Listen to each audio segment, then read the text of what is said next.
I don't think it's gonna work this week. Play the music. I'm trying to. It's just not working. Powered by Riverside. Powered by Riverside. Oh, there we go. Got there. Oh, can you hear it? Powered by Riverside.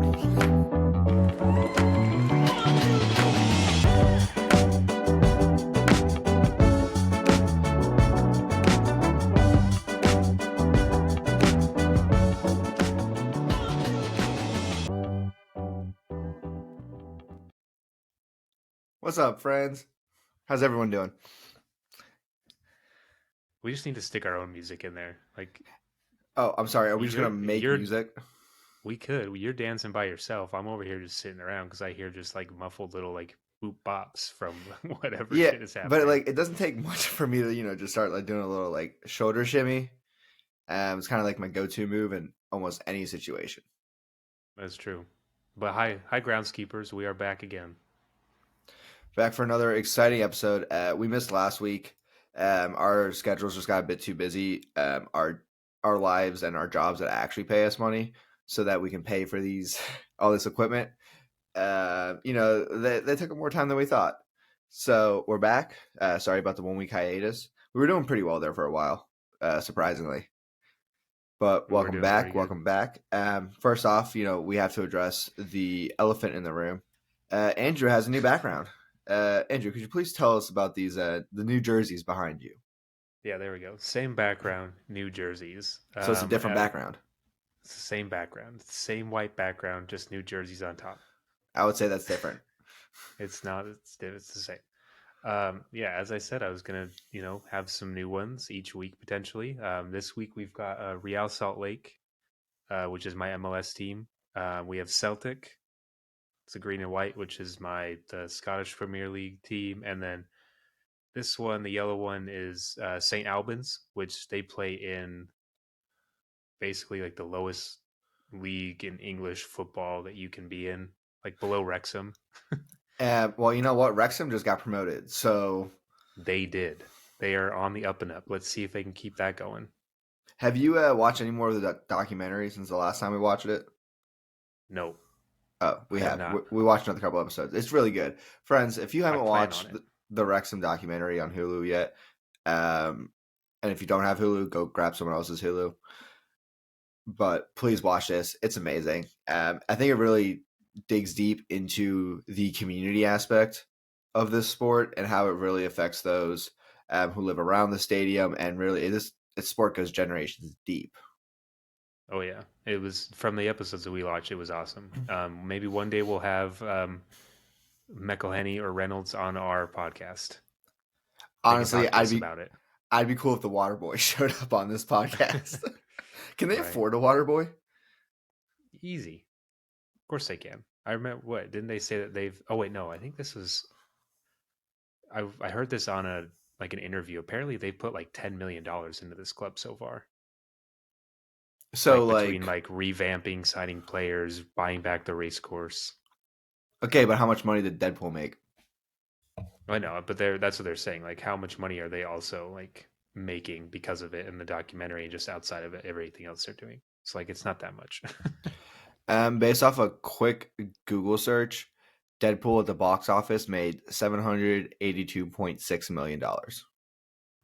Like I said, he also sold his freaking phone company for $1 billion. Like I told you, that it was not that much in comparison. But that's And are we gonna assume and make the jump that he sold his gin and phone companies just to be able to keep supplying Wrexham with cash? No. $1 billion? No, yeah, he didn't just for sell Wrexham. his phone company. Because he didn't want to buy a Premier League team or anything for that price. Nope, can't. I don't think you can do that anymore. You could definitely buy one of the lower ones. Yeah, but who wants to do that? Who wants to buy Wrexham? They did. Why are we still talking about Wrexham? We're on a Premier League podcast. English football is English football, my friend. Oh, now it is. Yeah. All right. You know what? Let's go through the rundown real quick. Friends, groundkeepers. We're going to talk about Arsenal. They have a choke job of epic proportions. We got to talk about Chelsea, mostly because we just want to talk about how bad they are. We have no real need to do that. Nope. Lots of update on the table, top 4, top 5, and then just Tottenham. That's it. We're just going to talk about Tottenham and our thoughts on them. Yep.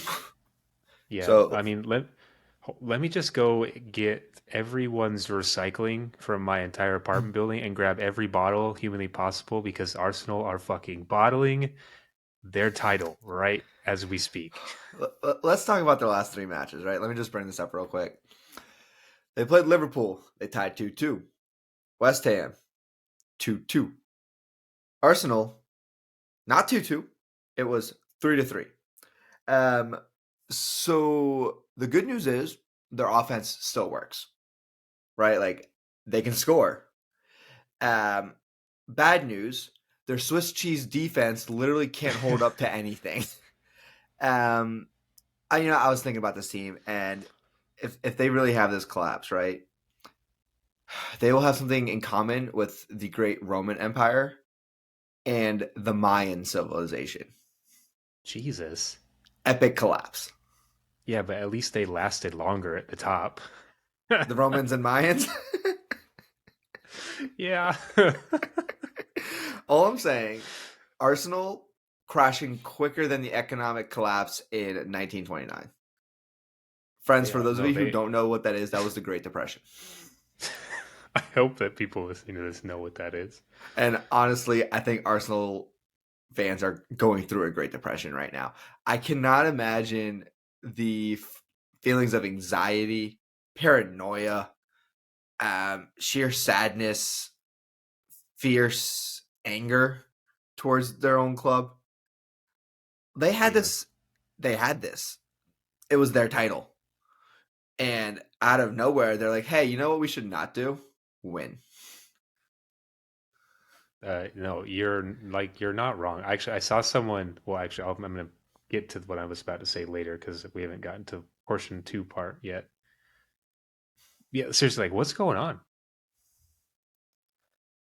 Did they were at one point up 8 points against City, and they were even on games, and now they are at 75 points, and City are at 70, and City have 2 games in hand. Which, let's be honest, they're probably going to win those games.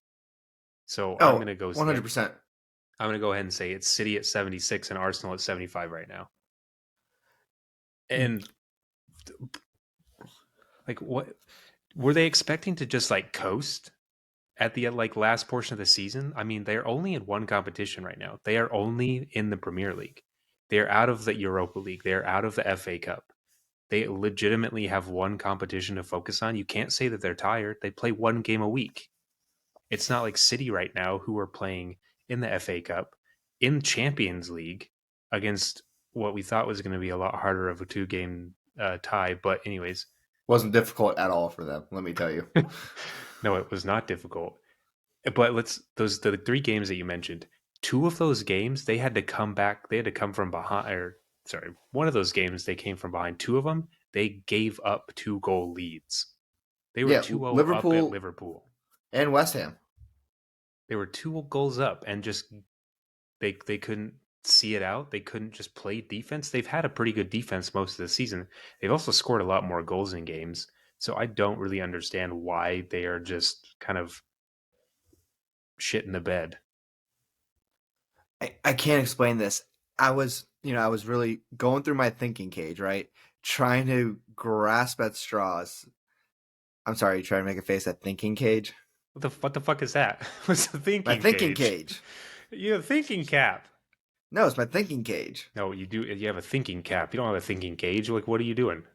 I'm trying to think, and within the cage. Yeah, no. Yeah, it's the thing. Okay. Cap. So my thinking cage was thinking about this, and it might be lack of experience with this team. They're the second, third youngest team in the Premier League. Their early success was a surprise to many, not just because it's Arsenal, but also their age. We were thinking, where's the leadership going to come from on this team? You and I had discussed in great detail about how Arteta was the driving force of this team. It wasn't a player on the field. The players on the pitch were doing amazing, but it was all because of General Arteta controlling his troops. And all of a sudden, they just kind of like forgot what it was like to win. Liverpool, I was going through the stats for these matches, and first, possession, shots on target, shots on goal. Those are the easiest ones to just kind of look at and get a brief idea of what was happening in these games.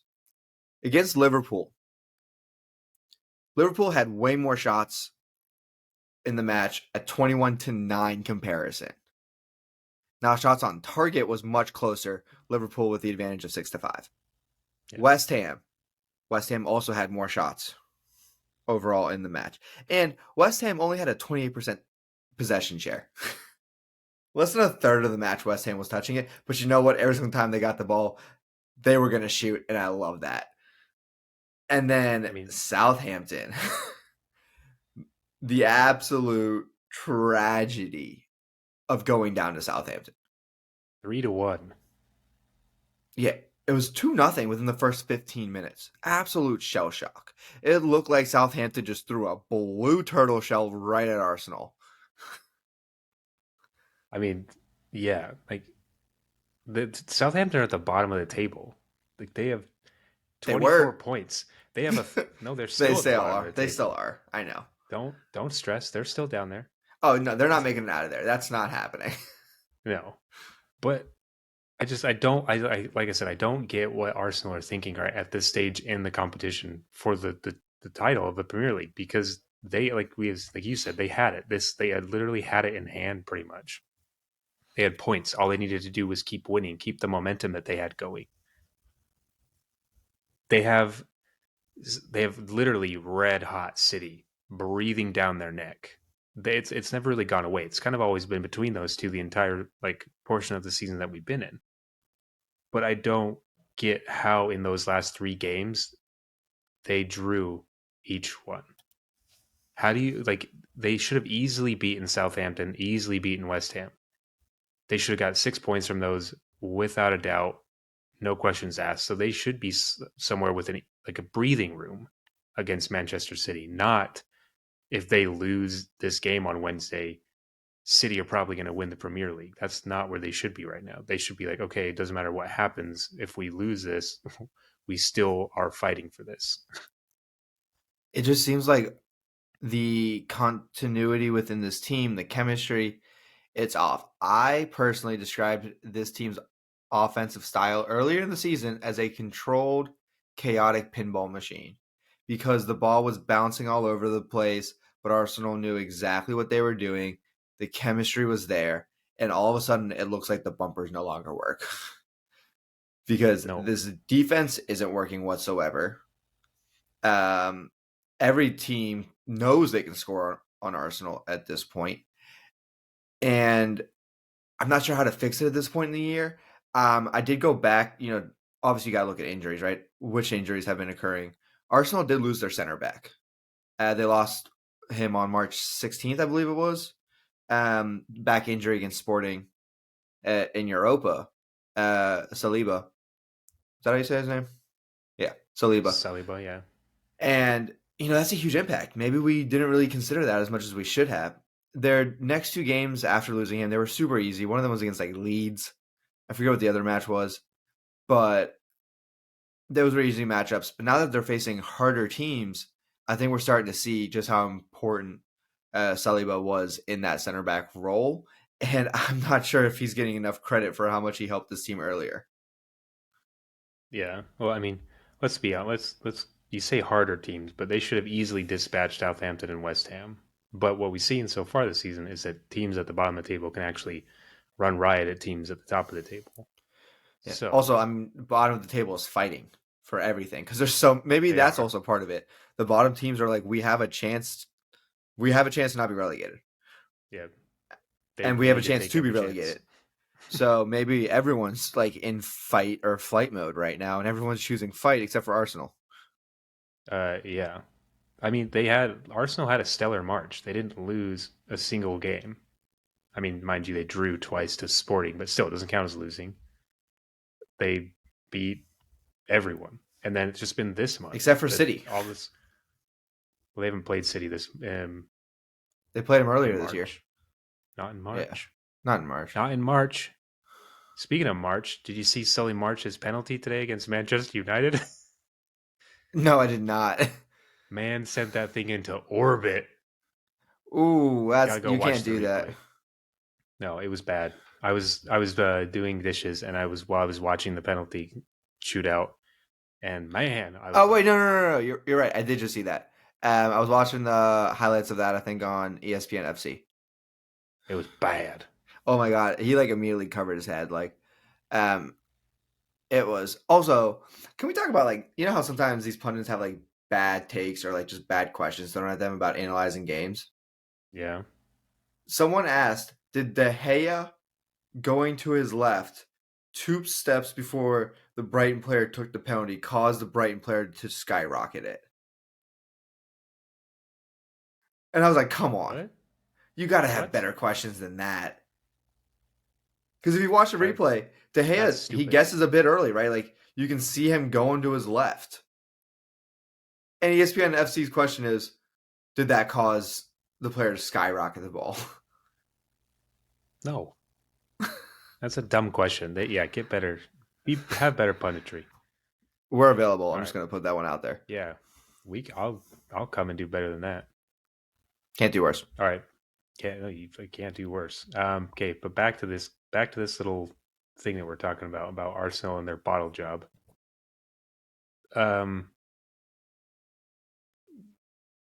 They have been like I have like a couple final thoughts.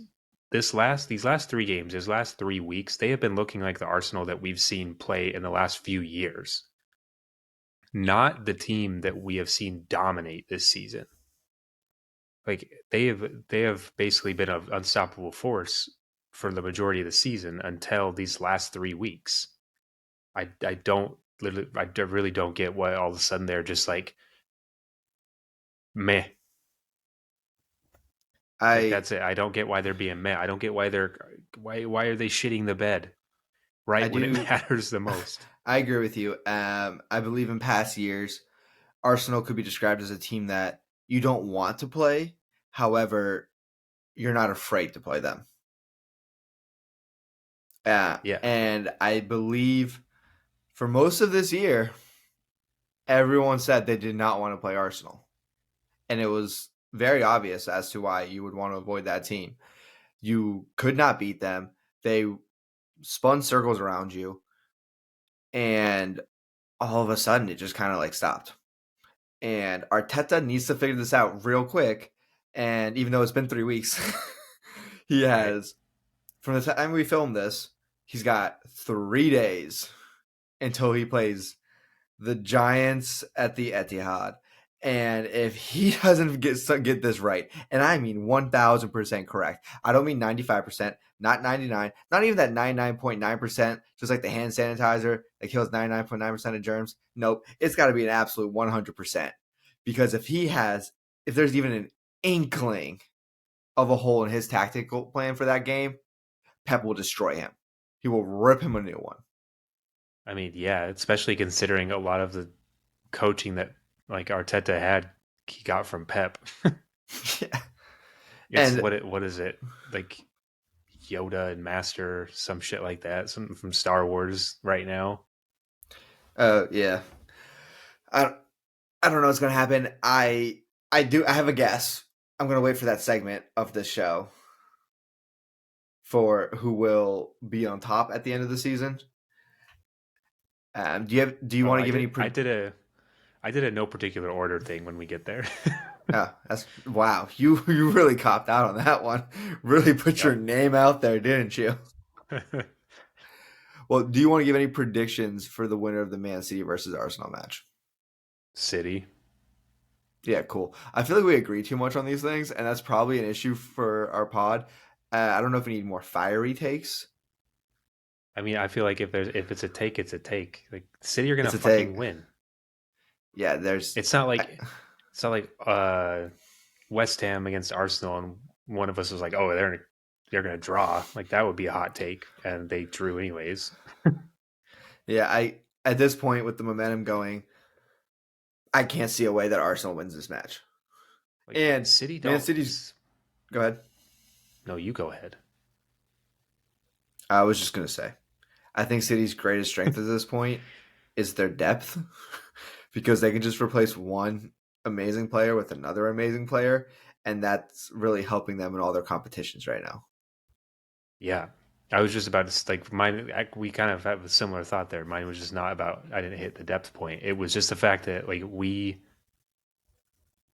watching City play, and it doesn't matter what competition they're in, they are running absolute riots over everyone they play, over Bayern, over Sheffield, over anyone in the Premier League. They're not letting up. They're scoring on everyone, many goals.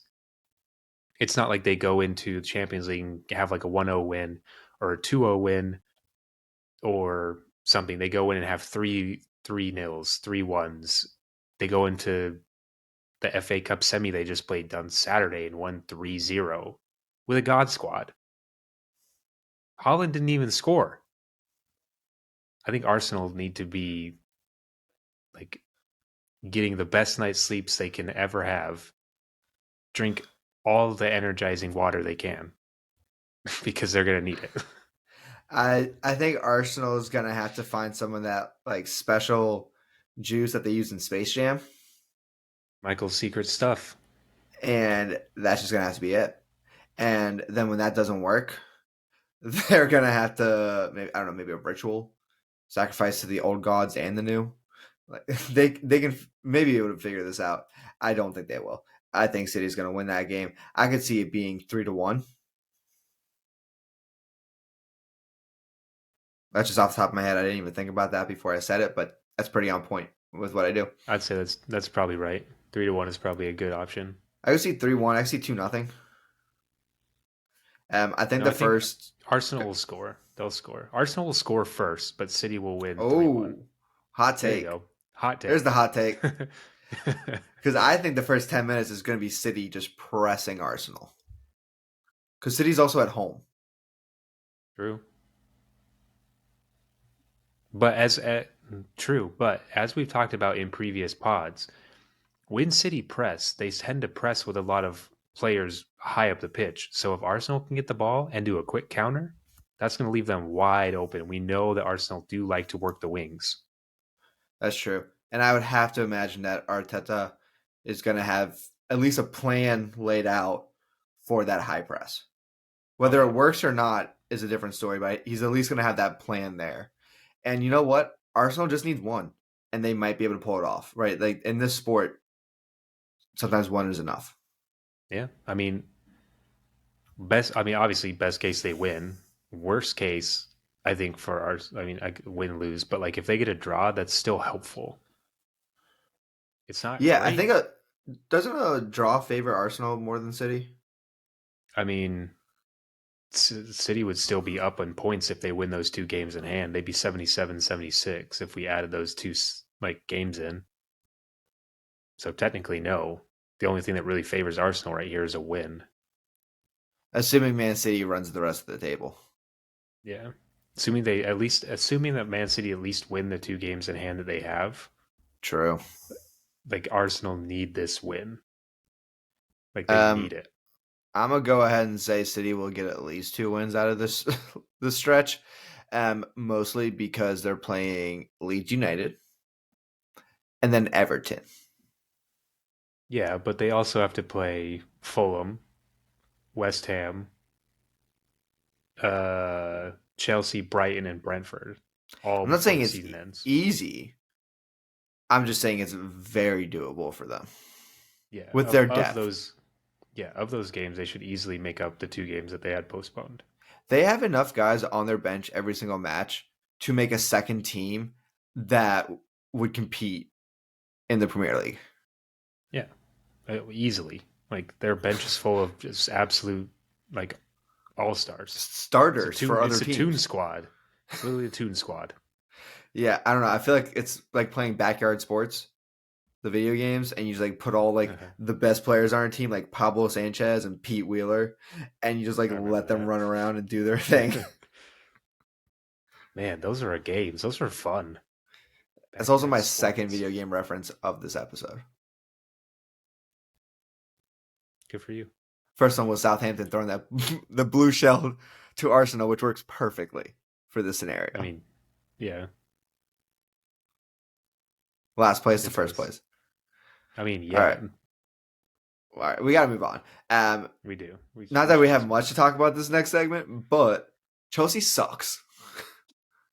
I believe, what is it? There's some people I know who don't like Chelsea because they're obviously fans of other teams, and they always call them Chelsea shit.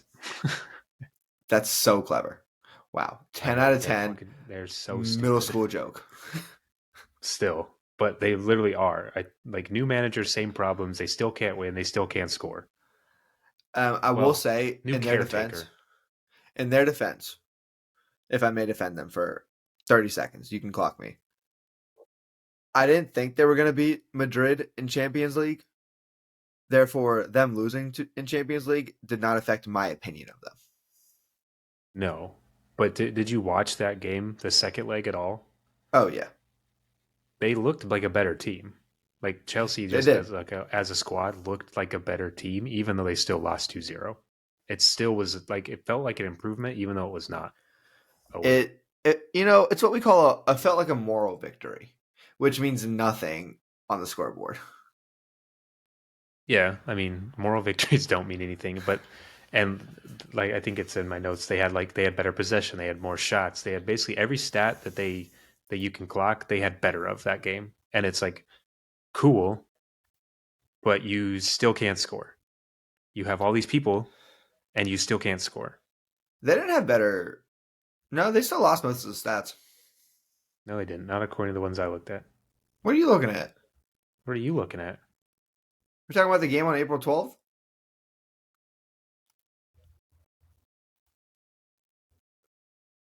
What date was it? April 18th. Never mind. I clicked on the wrong one. I did that earlier actually. I was like, click, and then I was like, wait a second, that's not the thing I remember. And then I was like, oh, wrong one. Yeah, okay, that makes way more sense. I was like, there's no way gaslight me. Try to gaslight me live on the pod. Maybe you should think about why you felt like that was gaslighting before you come at me like that. Get in a fire extinguisher and put out that gas. It's not how you put out gas. Is that how you're putting out gas? We need to talk about this. Fire. Either way, I was correct. You were incorrect. The only thing that's on fire is all of Stamford Bridge. Everything about it is on fire. The fans aren't happy. No, they're not happy. I wouldn't be happy either. They have an owner who literally thought that just spending money on players immediately meant you were going to win. He tried pulling the Newcastle strategy without any of the actual brain work behind the Newcastle strategy. Because he doesn't have any brain work. His thinking cage is just a cage. All the American owners are just absolutely screwing their teams right now. Liverpool, United, now them. Yeah, I don't understand where this. I don't understand where this thought process comes from.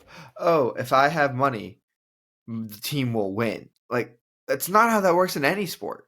You have a better chance of winning because you can buy better people. But you still need a manager that can actually make use of those better people. And guess what? They got rid of the best manager that they had at the time. You know what? He may have been now overrated. Doing great in Germany.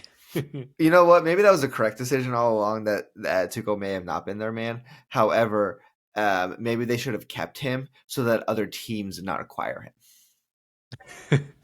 I don't know. Maybe some people might be happier with their teams if they didn't have Tuchel right now.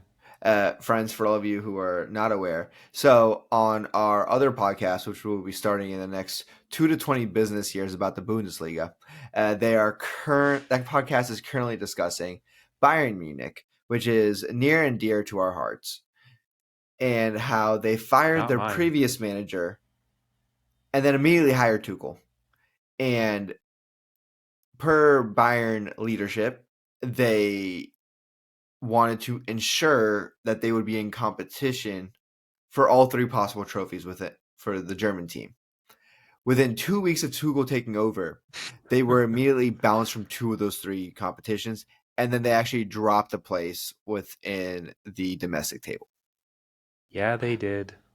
But you can catch all of that, like I said, on our other spinoff podcast, Inside the Grounds Bundesliga edition. in 2 to 20 business years. Name is trademarked, but we're still working on the title. Could you imagine we just have like a different league pod we put out each day? But that's all we do because we actually get paid enough for it. I would love to. Right now, every 1,000 viewers, we get $1. And, if we get 2,000 views, we get $2, which we can split $1 a piece. Racking it up. No, what you're saying though is like Todd, whatever his name is. Bowley. I don't Big give a old fuck what his bowls. last name is. Jesus. Big old bowls. Mr. Bowles. We're children. Mr. Todd Bowles. Thank you. He Todd Bowley. flooded. He flooded. No, he's Bowles now. Bowlesy? Bowlesy. Mr. Bowlesy flooded Chelsea with cash, and I mean flooded. I think they spent like $600 to $700 million between summer and winter, on players. I'm pretty sure in 100 years from now there will be cave paintings of his flood of cash. Yeah, it will have, and it'll actually. I'm pretty sure what it will be is basically him as the Joker standing on top of all this money and him just burning it, because that's basically what he's doing anyways. Pretty much. Because he just needs to stick to American baseball. Yeah, just stick to sports that are not, or stick to American-based sports. Don't try to branch out. You don't know what the fuck you're doing. No. I mean, they just can't find a rhythm. They can't find a lineup that works. It doesn't matter what manager they have. It doesn't matter if they have Harry Potter. It doesn't matter if they have God Lampard. Doesn't matter. They just can't. They can't do it. They can't work. They can't score. Do you feel like they're so close to being really, really good though? Like when you watch them play, and like those few times during the matches where they actually connect. Because I feel like I do. I feel like it's almost like watching every single player on the pitch is like, it's almost like they just got brought onto a new Premier League team and they're like just good enough to start, but they can't like go that little extra mile. That's how I feel like their entire team looks right now.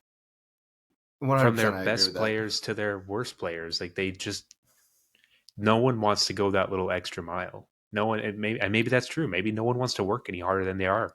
Maybe they don't give a shit right now. Maybe people are hoping for an exit in the summer.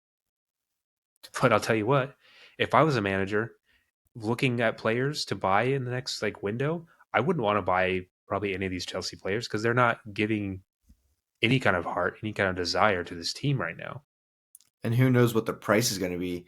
Because for all you know, as a owner of a different club, Chelsea's going to try to recoup the money from the initial transfer fee. So it might be overpriced. The players don't look good as a unit, but that doesn't mean you might not be able to like pick off a piece or two here or there and mold them to your team. Or there's always loans, right? This sport is unique in the fact that you can loan a player out for a season or half a season. True. And no one else does that. None of the 4 major American sports do that. Yeah, they just trade you halfway through a season. Yeah, they just trade you. They're like, we're done with you. Don't come back. But I mean, it's looking kind of grim for Chelsea and Stamford Bridge. They lost 2-1 to Brighton. Dude, that wasn't good. Let's talk about that screamer goal real quick, which wasn't good. Go ahead, describe the goal for our friends. Okay, friends, this is what happened. It was 1-1. Ball gets crossed in. Brighton ball gets crossed into the Chelsea box. Bounces around. Comes back out to a guy who's probably 30 yards out. He just one times it. Whoosh. Upper 90. Crowd goes wild. Bar goes wild because we were at what was that bar called? Oh, Penny Lane? Yeah, because we, groundskeepers, we were together last weekend hanging out at Penny Lane watching the football. We were, and let me tell you, Penny Lane, shout out Penny Lane. I know no one there is going to listen to this. However, shout out Penny Lane. You were great hosts as always. Delicious food, I got to say. Great pub. Oh, yeah. The owner is from Liverpool. Great atmosphere there always. Greatly enjoyed my time there. Do recommend if you ever travel through Richmond, Richmond, which Virginia. I Just think, need to yeah, clarify Richmond, which Virginia, Richmond. which I think most of our listeners probably live in the area, anyways. Yeah, all 5 of our listeners probably live somewhere within the vicinity. Yeah. But okay, let's touch on one last thing with Chelsea because I don't really think we There's need to. their short list of managers. Yeah, that's literally like the last thing I have. So we know that Lampard is going to stay till the end of the season. That's fine. That's set in stone. They're not going to like fire him in a game Yeah, because that would just be the dumbest decision they could and they're make. not going to get relegated, so they're not worried about it. No, but they have spent more time in the bottom half of the table than they have the top. Ayo. Some people like being on the bottom. I don't know how else to tell you that. So I think the short list that last I knew was, and things have changed, which I have noted, Julian Nagelsmann, Luis Enrique, and Maurizio Pochettino. Pochettino. Hopefully I Yeah. said that name right. Isn't that one of your But countrymen? Shouldn't you know how to say that? no, dude, he's Argentine. Poch is from Argentina. Oh, I was Italian. No, he's from Argentina. As we know, you and I know, groundskeepers, this may be new information for you. Nagelsmann is out. He said he bowed out of the race, but also I saw a quote that basically said that you have to be like, apparently Chelsea never really contacted him. Something he said about you have to be contacted by the club before you can be denied by the club. But I guess he put his name out of contention on his own, just saying like, I don't want this job regardless of if they contact me or not. I think that's very interesting of a quote. I firmly believe that he sees a situation there and does not want any part of it. I think the only people who could handle Chelsea would be a big name manager who's done it before. But I don't know how many of those big name managers really want the Chelsea job. I think with Nagelsmann, the issue is he got kicked out of Bayern because one thing they alleged was that he didn't really develop the team to be any better than they already were. And he left there with them they were in a fine spot, not a great spot. And I think for his next job, he wants something that's like a home run, smash hit, someone he'll be top 4 within the table, and he has a chance at winning the treble wherever he goes. And I think he's going to think very carefully about that. And I could actually see him just like taking a year off and seeing what's better out there. Because usually by the winter, one big name will fire their coach. Most like more than likely, yeah. I mean, So he can coast though, because obviously he's still getting paid by Bayern right now. yeah, Um, what was it? There was someone like some pundit somewhere saying like, if I was a big manager, I would be running from Chelsea because it is the most like mismatch of players on the planet right now.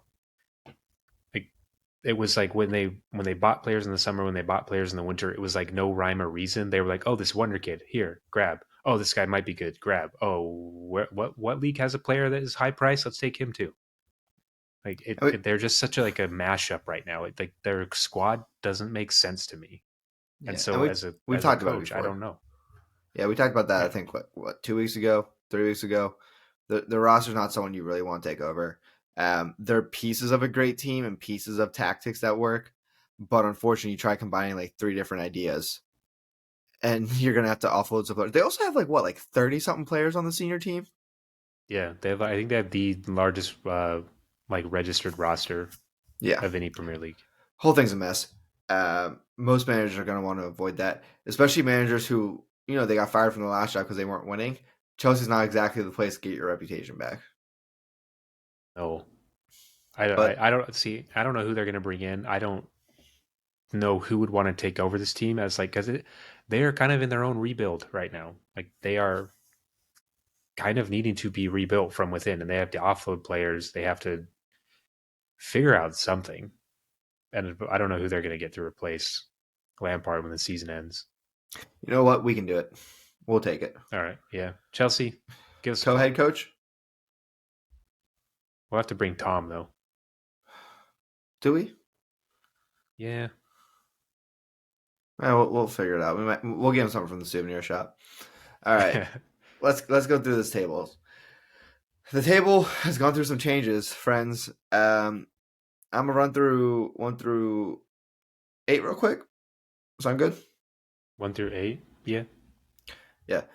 Literally in my notes for this week, I just took a screenshot of the EPL table and like posted it in my notes. Why don't you just copy and paste it? I just took a snip, did the screenshot, and just less typing. That's lazy. It's lazy of you. It's efficiency. And it's not that efficient. What if you have to click on a team to see a quick stat? Not that efficient. Number 1, Arsenal. Then we got City, Newcastle, United, Tottenham at 5th. So they're currently qualified for Europa. Aston Villa, Liverpool, and Brighton is at 8th.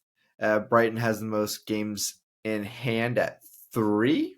3 right now. How do you have 3 games in hand? They must be like getting super lucky with also playing teams that are scheduled for other European competitions. Yeah. And also, I mean, Brighton, what? They didn't play this weekend because of FA Cup semifinal? Yeah, because they played us.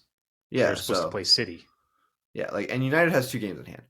So, yeah. So does City. So does City. All right. City 2 games in hand. Arsenal has none. Arsenal and City is pretty much a 2-man race between 1 and 2. Do you have a prediction for who finishes top? I will give you my top 4 in no particular order. Because you're a bitch. That order is bitch. Bitch. little Mr. Bitch. I'm gonna kick you off. That order, no particular, is United, Newcastle, Arsenal, City. You saving the best for last on that one? Who knows? Who knows what the order meant? Oh my god. Yeah, I'm going with City finishes on top at the end of the season. Well, duh. Oh, so you are going to go City on top? Well, yeah. Okay, well you didn't want to name my top 4 in no particular order at this moment in time where we're sitting right now. Cool. I'm going to go ahead and say City finishes on top. And I think it mostly has to do with the fact that they have 2 games in hand. That's a huge advantage at this point in the season. City has more than enough depth for all their competitions, which is super important at this time of year. I think, honestly, the winner of this week's match of Arsenal and City, I think, wins the title. I think it's as simple as that. Those 3 points are going to be too difficult to make up for the opposing team. Yeah. And then, I got Newcastle United rounding it out. It doesn't matter which one's 3, which one's 4. They're both going to make Champions League, and you don't get an extra trophy for finishing 3rd or 4th. True. Yeah. That's pretty much the same. Like my top 4 is, like I said, no particular order. Those are who are going to be in the top 4. But yeah, I do think City will end up winning the league, and you're right. Whoever wins this game on Wednesday is going to win the league. That's just it. But what's going to be what the real fight is going to be for 5 through 8? I mean, 5 and 6 are the ones that really matter for European. I thought we discussed 6 doesn't matter. I thought 6 mattered if one of the top 4 had won the Carabao.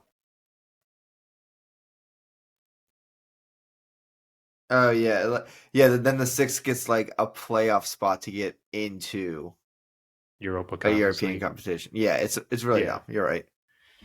So I think that's where like the real competition is going to be, because right now it's basically I'm pretty sure it's just going to be between like Tottenham, Villa, Liverpool, Brighton.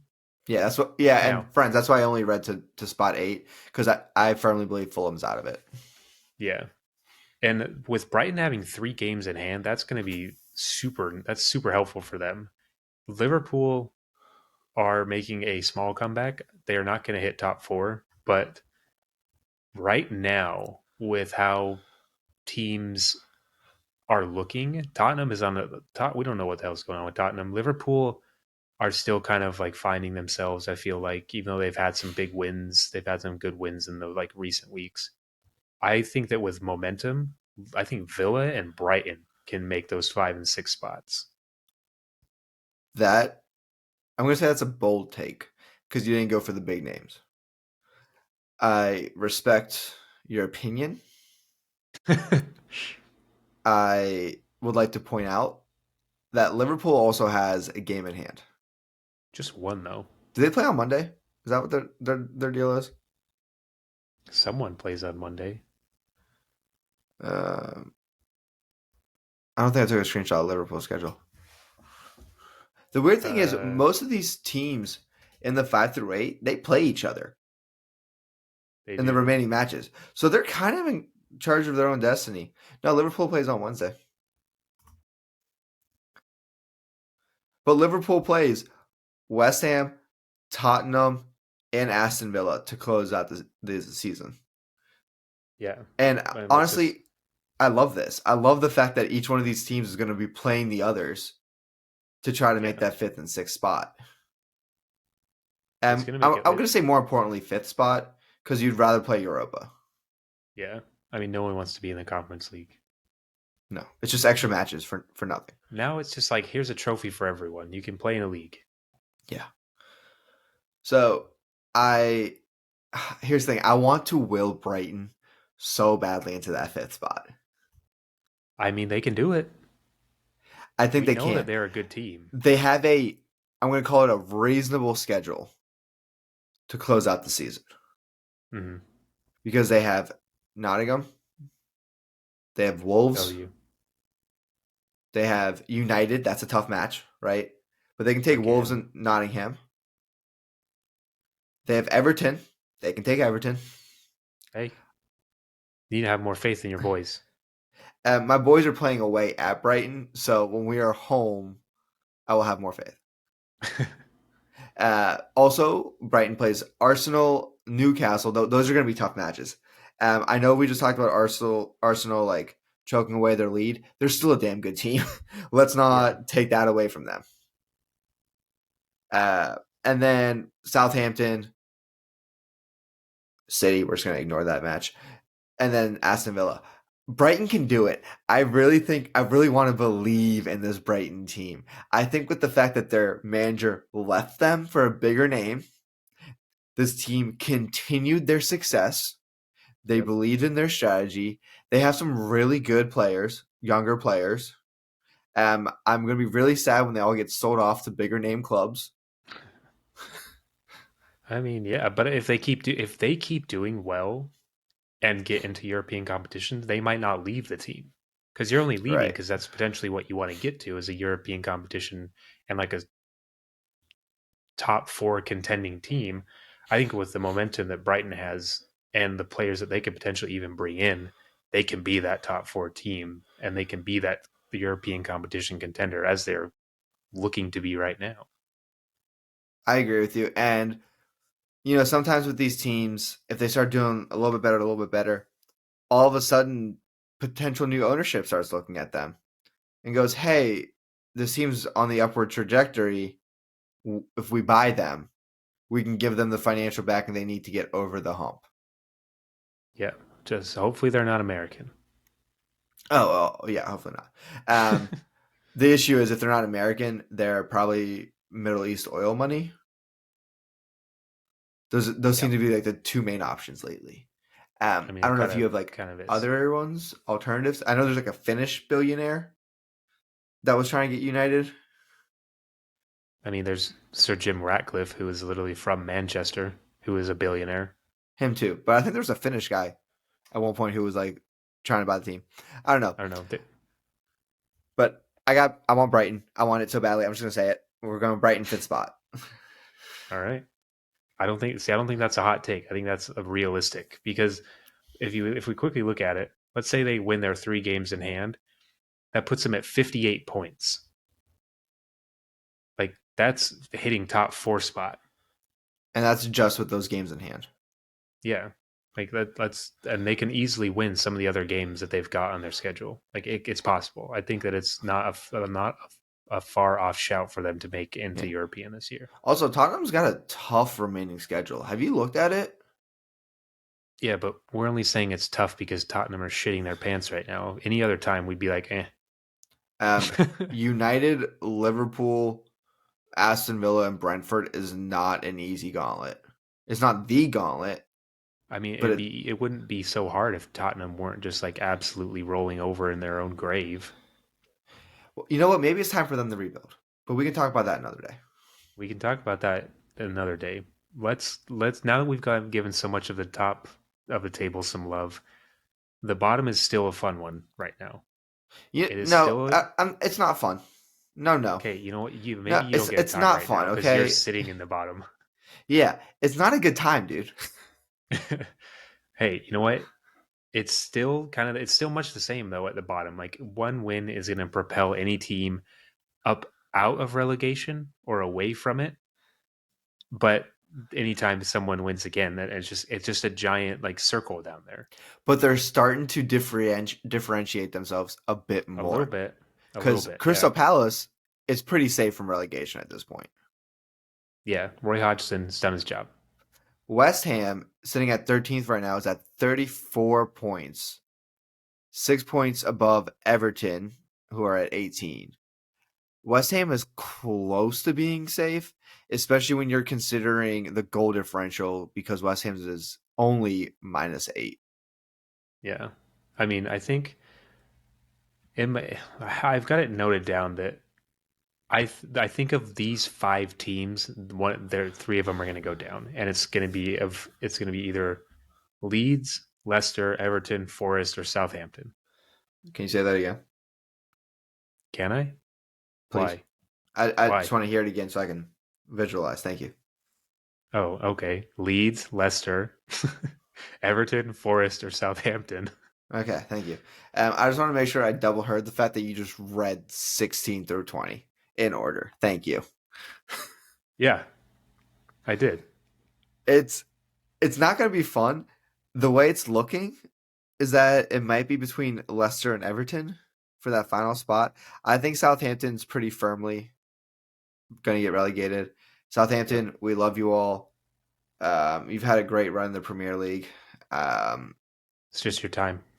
it's just your time. You're going to have to move over for Vincent Company's squad to come on up.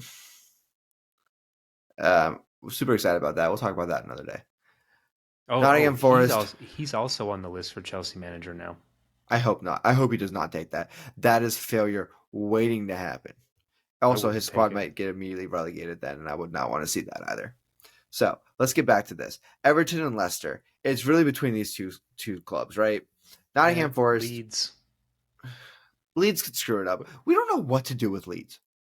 Leeds is only a point above Leicester and Everton. Let me look Leeds has been going downhill ever since they fired Jesse March out of some weird panic move because they lost like 2 games. I think my issue when they fired Marsh is that their entire roster was based around his strategy of that high press, high energy. And you're going to bring someone else in there. Yeah, you're going to bring someone else in. And the only strategy this team can use is the high press, high energy strategy. And he doesn't know how to manage it. No, it's a very specific style. It's not easy to run. No. Yeah, no, Leeds has got an easier schedule though. They play Leicester and they play Bournemouth. The next 2 matches. Yeah, but we say easy. Easier. But, no, I said There's an at the end. I was gonna say we never know what's gonna happen anymore. If Southampton can go 3-1 up on Arsenal, Everton can win out the rest of this season. Everton. Yeah, Everton's got a tough time, man.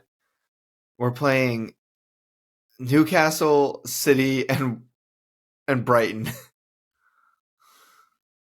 So like those are probably guaranteed losses if we're gonna be like honest. 3 of the remaining 6 matches. But you guys if you guys beat Leicester, I think you will stay up. But I think you probably should be able to beat Leicester, Wolves, and Bournemouth. We are still in charge of our own destiny, which is good. As you have been. I would prefer if our matches against Wolves and Leicester were at home. However, I'm going to be optimistic. We're staying out of relegation. Leicester's taking our spot. Also, just from like a nostalgia factor for Leicester, I don't want them to get relegated, but better them than us. Yeah. I don't want you to get relegated either. I don't want that sadness for you. Yeah. I also don't want Forest to get relegated, damn it. Because they just got promoted. I will say it again. Southampton, Leicester, and Leeds. That's who I think are going to get relegated. Southampton, Leicester, Leeds. And if I'm wrong, I'm wrong. But you know what? That's what I think. All right. Well, with that, I think do we still want to trash talk Tottenham? That's the only thing left on the docket. You want to trash talk him for like 1 to 2 minutes? Sure. Tottenham.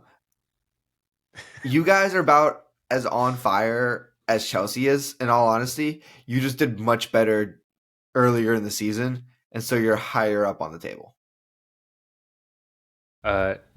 Yeah. They have started to shit the bed in the latter half of the season and not the early half. Yeah. What the fuck is happening with this team? They just got beat 6-1 by Newcastle. First off, that match was embarrassing for Tottenham. Wasn't it 5 goals in the first half? Yeah. Second off, it was embarrassing for Tottenham. And honestly, 3 through 6, it was embarrassing for Tottenham. That was a travesty. Holy shit. I think there's like a quote from every single player apologizing to the fans. And you know what? They need to do more than apologize. They need to refund some tickets for that match. All those boys and girls who came to the match and they were like the little mascots, all the boys and girls around the stadium, Tottenham should take 5 hours and make sure every single little kid comes out with some kind of autograph from this, because that was absolutely atrocious. And when I say that's the least you can do, that is the absolute bare minimum least thing you could do for your fans. I wouldn't want an autograph from this team right now. What are you I'm talking about the 8-year-olds who don't know any better. They know better. They know. It is English football. They know. They know. They are already shit talking this team with their families and on the sidelines, saying all manner of despicable things about the players. You know this is true. Oh my god! And I think the weird thing with Tottenham, right? Their goal every year is just to make it to Champions League, like to make it back, to be top 4. There's this hype, like, could this be the year they finally win the Premier League? The realistic answer is no. Everyone, every year there's going to be someone who's like going to want to make a hot take, make a name for themselves, and be like, look, I called it. Tottenham won it. Like, go check the tapes. I said it. It's not going to happen. There was actually a thing, which was really funny. Now that Wrexham was promoted, someone said, will Wrexham win a Premier League title before Tottenham? And you want to say no. However, think about how long it might take Wrexham to reach Premier League status. It could take them within the next 10 years if they continue on their current trajectory. Do you really think Tottenham's going to win the Premier League in the next 10 years? No. The answer to that is no. Yeah, and Wrexham could be in the Premier League in the next 5 to 7. I mean, they really could. I think I'm telling you, Wrexham needs to bring Gareth Bale out of retirement. him and Aaron Ramsey, because they're both Welsh. Bring him out of retirement. Actually, I don't even know if Aaron Ramsey retired. That wouldn't even be fair to that league if Wrexham signed Gareth Bale. Gareth Bale and Ramsey both on Wrexham. I think they get promoted within 2 years. Yeah. Well, hey, but here's the thing. Now it's not. Now they don't have to just get the first spot without a doubt to even like get promoted. I think now they have more leeway within like 1 and 2. Yeah. So back to Tottenham. Their goal every year is to make it back to Champions League, which, by the way, sounds like a high goal, but it shouldn't be for a club with this name. But they are one of the most They're one of the, in my opinion, one of the most overrated clubs in the English league. They're the overrated club. Every year, people talk about how good they're going to be because of the players they have, and then they absolutely poop their pants. Absolutely, poop the bed. They're like what's that meme? There's like a puma laying on a rock, and you turn around and you see it, and you're like, oh, made me puma pants. I have not seen that. I'll send it to you. No, but here, so I'm gonna go back to this one point. Let's just take a step back. Let's go back a couple of weeks here. let's talk about one Italian man who spoke truth to the world and is no longer a part of this club. Antonio Conte, when he went on his rant, said, "Where is the fire in their eyes? Where is the passion? Where is the desire from the players? We are still not seeing it. None of it. They don't have any of it." Right. And I think that this defeat and even the result last week, it is going to spell the end for big players. Son needs to get out of there. Kane needs to get out of there. Players that want to do anything more than just be complacent and just be fine doing like a mediocre job need to leave. Like, they have really good players on their team. They really do. They have players that can play at extremely high levels, but they're on a team they can't do that with. I firmly believe that if Son and Kane stay, it says they're fine with the way things are. Yeah. Because there's no reason for them to stay. Anything. So many teams around the globe would love to sign Kane. Yeah. So many teams would love to sign Son for lots of money. Lots of money. Why don't you guys sign? You guys can have Kane. Ooh, there you go. Oh, Bayern, if we had Kane, I would buy that jersey in a heartbeat. Bayern having Kane, that would actually be pretty cool. Yeah, Tuchel still wouldn't know what to do with him, but it'd be really fun to have him. Yeah, but, I mean, he's better than what you've got right now, which is really no one. We never really replaced Lewandowski. We just kind of tried to put someone else in his spot, and it just didn't work. But back to Tottenham. If Kane and Son stay, I think it shows the culture of this club is that they are okay with just trying to finish top four. The lack of trophies over all these years of the current ownership, lack of trophies all these years with Kane. Like, if this was a different club, let's say this was City with Pep Guardiola, and if Guardiola went 3 years without winning a trophy, he'd be fired, and people would be asking if he's lost it. Has he ever gone a year without winning a trophy? No, I doubt it. I need a fact check. If we get the assistant, we can fact check that for next time. Yeah, if the associate could fact check that for us, I'd appreciate it. But I mean, he almost always wins the table with City, so it's like he's not going to go more than a year without a trophy. Yeah. So, but I have nothing else to say about Tottenham. I think they just need new ownership. I think they just need to rebuild, but I think that's very scary because if you try to rebuild and it doesn't work, you lose money and relegation. Yep. Okay, here's my last bit on them. They always try to shoot for top four because they never want to shoot for number one. They're not even going to make a top four this season. They're not even going to make European competitions this season. That's my take. I can see that. Son and Kane need to leave. Yeah. And with that, we're done. Finished. All right. Yeah. Bye, friends. Bye, friends.